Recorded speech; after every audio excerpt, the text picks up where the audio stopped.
US, UK, Canada ఇవన్నీ ఎప్పుడో opportunities provide చేసాయే. మనం రీసెంట్గా మా వీధిలో ఒక 25 హౌసెస్ ఉన్నాయి. ఇందులో 10+ పీపుల్ అబ్రాడ్ కంట్రీస్లోనే ఉన్నారు. వాళ్ళు అక్కడ ఉంటున్నారంటే మనం చూడగల వాళ్ళు ఎలా ఉంటున్నారు అక్కడ. సో వాళ్ళు అక్కడ గొప్పగా లైఫ్ లీడ్ చేస్తున్నారు అని అనుకొని సో చాలా మంది ఇలా కూడా ఫిక్స్ అవుతూ ఉంటారు. రీజన్స్తో రావడం కరెక్టేనా, వర్తేనా ఫారిన్ లైఫ్?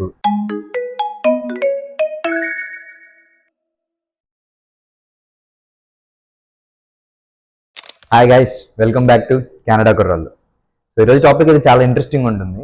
టాపిక్ ఏంటి అంటే ప్రెసెంట్ ఎక్కువ మంది అంటే మెజారిటీ ఆఫ్ పీపుల్ ఎందుకు అబ్రాడ్ మూవ్ అయిపోతున్నారు, ఏదైనా ఎడ్యుకేషన్ కానీ వర్క్ కోసం కానీ అబ్రాడ్ మూవ్ అయిపోతున్నారు చాలా మంది కూడా. నువ్వు కూడా మూవ్ అయ్యావుగా బాబు అంటారేమో. నేను కూడా మూవ్ అయ్యాను, నా గురించి కూడా మాట్లాడతాను. సో ఫస్ట్ అయితే మనం ప్రెసెంట్ ఎక్కువ మంది అబ్రాడ్ మూవ్ అయిపోదాం అనే డెసిషన్ ఎందుకు తీసుకుంటున్నారు, ఆ డెసిషన్ వెనకాల రీజన్స్ ఏంటి. సో వీడియో అయితే ఎండ్ వరకు చూడండి, క్లియర్గా చెప్తాను దీని గురించి. అలాగే ఇంకా ఎవరైనా మన ఛానల్ సబ్స్క్రైబ్ చేసుకోకపోతే మాత్రం ప్లీజ్ సబ్స్క్రైబ్ టు కెనడా కుర్రాళ్ళు. ఫస్ట్ మనం ఒక 10-15 ఇయర్స్ బ్యాక్కి వెళ్తే అప్పట్లో ఫారెన్ వెళ్ళడం అనేది పెద్ద విషయం అనమాట. ఊరికి ఒకళ్ళు లేదా ఇద్దరు ముగ్గురు వెళ్ళేవాళ్ళు. మరి ఇప్పుడు ఒక వీధిలో ఒక స్ట్రీట్లో 10-15 మెంబర్స్ వెళ్తున్నారు. ఫర్ ఎగ్జాంపుల్ మా స్ట్రీటే తీసుకోండి. మా వీధిలో ఒక 25 హౌసెస్ ఉన్నాయి. ఇందులో 10+ పీపుల్ అబ్రాడ్ కంట్రీస్లోనే ఉన్నారు. Like UK, US, Canada, Australia ఇలా 10-15 పీపుల్ ఫారిన్ కంట్రీస్లోనే ఉన్నారు. 2020 తర్వాత వరల్డ్ చాలా ఫాస్ట్గా మూవ్ అవుతుంది. ఆఫ్టర్ కరోనా మన లైఫ్ స్టైల్ కానీ మన వర్కింగ్ స్టైల్ కానీ అంతా మారిపోయింది. సో దాంతోపాటు వచ్చిందే ఈ foreign working opportunity. US, UK, Canada ఇవన్నీ ఎప్పుడో opportunities provide చేసేయే.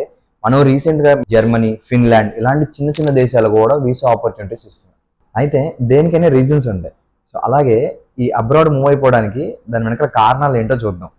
So first thing వచ్చేసరికి జాబ్ ఆపర్చునిటీస్, కెరియర్ గ్రోత్. ఇండియాతో కంపేర్ చేసుకుంటే డెవలప్డ్ కంట్రీస్లో జాబ్స్ ఎక్కువ ఉంటాయి. అలాగే కెరియర్ గ్రోత్ కూడా ఎక్కువ ఉంటుంది, శాలరీ కూడా హైగా ఉంటుంది. ఫర్ ఎగ్జాంపుల్ ఐటీ సెక్టర్ కానీ, ఫైనాన్షియల్ సెక్టర్ కానీ, హెల్త్ కేర్ సెక్టర్ కానీ ఆపర్చునిటీస్ ఎక్కువ ఉంటాయి. అలాగే శాలరీ ఎక్కువ ఉంటుంది. అలాగే వాళ్ళ కెరియర్ గ్రోత్ కూడా ఎక్కువ ఉంటుంది. సో ఇంకేంట్రా వాళ్ళని ఆపేది అనుకుంటారు. సో ఆ కంట్రీలో వెళ్ళి ఆ కంట్రీ మూవ్ అయిపోయి అక్కడే పిఆర్ తెచ్చుకొని అంటే పర్మనెంట్ రెసిడెన్స్ తెచ్చుకొని అక్కడే సెట్ అయిపోదాం అనేసి ఒక ప్లాన్తో ఫిక్స్ అవుతారు. సెకండ్ది డాలర్స్లో సంపాదించడం. మోస్ట్ ఆఫ్ ద పీపుల్ ఎక్కువ మంది అట్రాక్ట్ అయ్యేది ఇది చూసే. ఇండియన్ రూపీస్తో కంపేర్ చేసుకుంటే డాలర్స్, యూరోస్ చాలా హైగా ఉంటుంది value. So almost same work with additional benefits, more salary. మనల్ని ఎవరు ఆపేది అని అనుకుంటారు. నెక్స్ట్ రీజన్ వచ్చేసరికి హైయర్ ఎడ్యుకేషన్. మన ఇండియాలో యూనివర్సిటీస్ కంటే కూడా ఫారెన్ యూనివర్సిటీ నుంచి వచ్చే మాస్టర్స్ డిగ్రీకి వాల్యూ ఎక్కువ. అక్కడే మాస్టర్స్ కంప్లీట్ చేసి ఈవెన్ అక్కడే జాబ్ ఆపర్చునిటీస్ కూడా ఎక్కువ ఉంటాయి. అక్కడే మాస్టర్స్ కంప్లీట్ చేసి అక్కడే జాబ్ తెచ్చుకొని అక్కడే సెటిల్ అయిపోదాము అని చెప్పేసి ఫారెన్ మూవ్ అవుతారు. మోస్ట్లీ స్టూడెంట్సే కాదు, పేరెంట్స్ కూడా వాళ్ళ చిల్డ్రన్ ఎడ్యుకేషన్ కోసం ఫారెన్ ఎడ్యుకేషన్ సిస్టమ్ బాగుంటుంది అని చెప్పి చిల్డ్రన్ ఎడ్యుకేషన్ కోసం ఫారెన్ మూవ్ అవుతున్నారు. ప్లస్ మనకి ఇండియాలో కొన్ని కోర్సులు అవైలబుల్గా ఉండవు, ఇక్కడ ఎక్కువ కోర్సులు అవైలబుల్గా ఉంటాయి. మనకి అన్ని కోర్సులు అవైలబుల్గా ఉండవు ఇండియాలో. ఇక్కడ ఏదో కోర్సులు అవైలబుల్గా ఉన్నాయో అవి అవైలబుల్గా ఉండవు. కొంతమంది ఆ స్పెసిఫిక్ కోర్స్ తీసుకోవడం కోసం ఇక్కడికి వస్తూ ఉంటారు. ఫోర్త్ వన్ వచ్చేసరికి ఫ్రెండ్స్ అండ్ ఫ్యామిలీ ఇన్ఫ్లుయెన్స్ అనమాట. ఇది కొంచెం ఇంట్రెస్టింగ్ రీజన్. యాక్చువల్లీ ఏంటంటే మన ఫ్యామిలీ కానీ, మన ఫ్యామిలీ రిలేటివ్స్ కానీ, మన ఫ్రెండ్స్ కానీ ఆల్రెడీ ఫారెన్లో ఉన్నారనుకోండి, వాళ్ళని చూసి ఇన్ఫ్లుయెన్స్ అవుతాం అనమాట. వాళ్ళు అక్కడ ఉంటున్నారంటే మనం చూడగల వాళ్ళు ఎలా ఉంటున్నారు అక్కడ.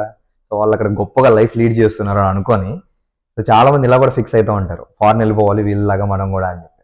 Last but not the least social media కూడా. Instagram reels, YouTube videos. చాలామంది ఫారెన్లో ఉంటున్న వాళ్ళందరూ కూడా వాళ్ళ ఇన్స్టాగ్రామ్ అకౌంట్ రీల్స్లో అండ్ లైక్ కొంతమంది ఇన్ఫ్లుయెన్సర్స్ యూట్యూబ్లో వీళ్ళందరూ పెడుతూ ఉంటారనమాట. కొన్ని వీడియోస్ పెడుతూ ఉంటారు, ఇలా ఉంటుంది ఫారెన్, ఇలా ఉంటుంది ఫారెన్ అని చెప్పేసి.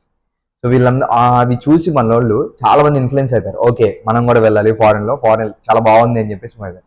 బట్ ఫ్యాక్ట్ ఏంటంటే రియాలిటీ ఎవరు బెటరు, రియాలిటీ ఏంటో తర్వాత మాట్లాడుకుందాం. ఇప్పుడు అవుట్ ఆఫ్ టాపిక్ అయిపోతుంది ప్రెసెంట్. ఫస్ట్ రీజన్స్ గురించే మాట్లాడుకుందాం. సో ఇదనమాట సోషల్ మీడియాలో ఇవి చూసి ఇది దీని వల్ల కూడా ఇన్ఫ్లుయెన్స్ అయ్యి కొంతమంది ఫారెన్ వెళ్ళాలని ఫిక్స్ అవుతారు. ఇవే కాదు, ఇంకా కొన్ని చిన్న చిన్న పర్సనల్ రీజన్స్ కూడా ఉన్నాయి. కొంతమంది ఏంటంటే న్యూ లైఫ్ లీడ్ చేయాలి అని చెప్పేసి, కొంతమంది ఏమో ఇండియన్ గవర్నమెంట్ మీద ట్రస్ట్ లేక ఇక్కడ జాబ్స్ రావు మనకి ఫారెన్ వెళ్ళిపోదాం అని చెప్పేసి కొంతమంది ఇక్కడికి వచ్చి జాబ్స్ ట్రై చేసుకుందామని. ఇంకా కొన్ని పర్సనల్ రీజన్స్ అయితే ఉంటాయి. సో మోస్ట్లీ మనం అయితే స్పెసిఫిక్ రీజన్స్ అంటే ఎక్కువ మందికి ఉండే రీజన్స్ అయితే డిస్కస్ చేసాము.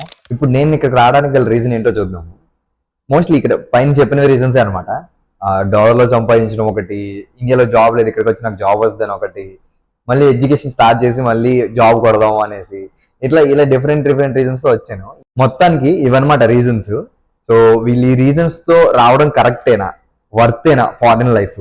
సో దీని గురించి మనం నెక్స్ట్ వీడియోలో చూద్దాం. వీడియో నచ్చితే లైక్ చేయండి, మీ ఒపీనియన్ ఏంటో కింద కామెంట్స్ లో చెప్పండి. అలాగే ఇంకా మన ఛానల్ ఏమైనా సబ్స్క్రైబ్ చేసుకోకపోతే మాత్రం సబ్స్క్రైబ్ చేసుకోండి. నెక్స్ట్ వీడియోలో మళ్ళీ కలుద్దాం. ఇట్లు మీ కెనడా కుర్రాడు.